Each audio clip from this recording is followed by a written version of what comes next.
The good news is there's some cool stuff. Why don't we change gears and talk about AMD? Because AMD has really done a lot to make gaming and life better for gamers over the last few For a years. while now, yeah. Let's start with Fidelity FX Super Resolution. Finally, it's coming. AMD has an upscaling feature that's positioned to challenge Nvidia's deep learning super sampling, offering up to 2 times the performance in games at 4K with ray tracing turned on. Their keynote showed Godfall with a 59% increase in performance at 4K at ultra quality. However, it's important to note that Super Resolution is not just a copy of DLSS, which isn't necessarily a good thing. So it actually supports hardware from both AMD and Nvidia, which is cool. So at launch, the feature supported on RX 6000, RX 5000, RX 500, and GTX 10 series and newer Nvidia GPUs. And Ryzen processors with Radeon graphics on board are actually supported too. But it uses a different upscaling technique that doesn't use an AI model like Nvidia's. So developers are responsible for implementing the FSR code in their games, and they have full ownership over the final product, which means that how good or not good it looks could come down to the game developer's implementation. Or if it's actually going to be implemented. But what it also means is that AMD doesn't need to partner with game developers to get FSR in games.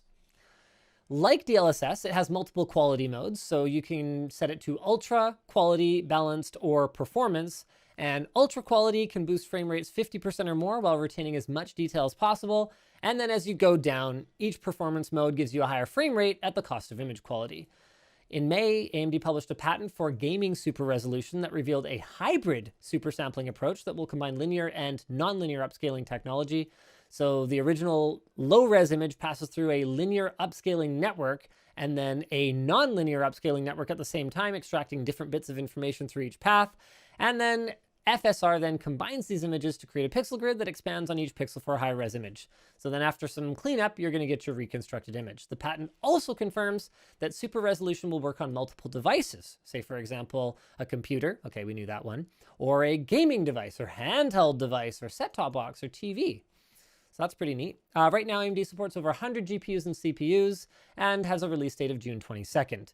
Like the rest of the Fidelity FX suite, you can access the setting in-game for supported titles as long as you have a supported graphics card. It's available on PC only for the time being, but I would be shocked if it doesn't show up on RDNA 2 based consoles like the Xbox Series X and PlayStation 5. There are over 10 game developers planning to use it in their games and engines in 2021, and all of that's really cool, but based on even like low-res slides from AMD's presentation about it, it really doesn't look very good.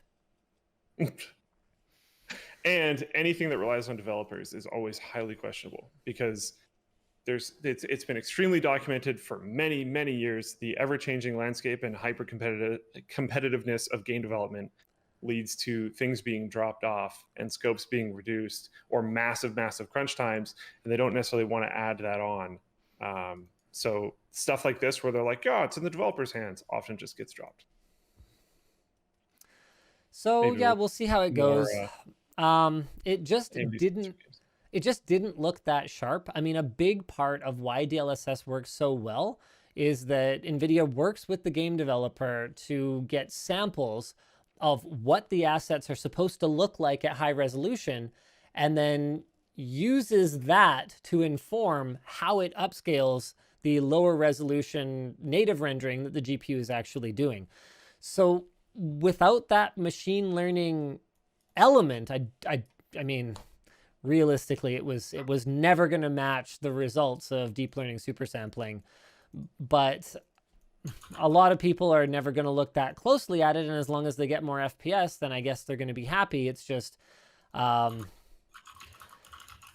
definitely going to bear further investigation. I'm sure the likes of Hardware Unboxed are going to do multiple videos really digging in pixel by pixel into how it goes. I mean, this is definitely something we're going to want to look into ourselves as well, because when, whether it's, Digital Foundry is probably going to look into this a lot, whether it's AMD or NVIDIA, whenever they come out with a feature that's like, hey, like those guys have, but we've got it now too, you got to kind of go, okay, but do you? Do you really though?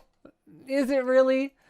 And it's such a funny thing that we're going back to rendering hacks. I mean, do you remember back in the days of like, oh man, you got to go way back to like Nvidia's FX series, right? Like when they were just way behind the performance and importantly the image quality of AMD's Radeon 9000 series. There were all kinds of little driver tricks that the hardware press at the time were finding out that Nvidia or ATI, as they were known back then, were implementing. You know, whether it was shortcuts that they were taking when they detected certain applications like benchmarks, or whether it was, you know, cheaper, lower quality rendering approaches that they were sort of quietly implementing in the driver without telling anybody. These days, or not these days, I should say, then for a long time, after getting called on it so many times and committing not to do it, Nvidia and ATI AMD both cleaned up their act for a very long time.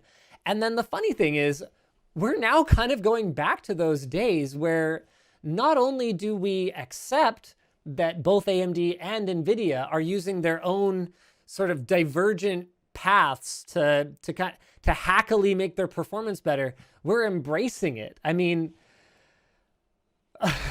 it's from a purist standpoint, where, you know, to me, if you're gaming at 4K, if you're not actually rendering natively at 4K, are you really gaming at 4K?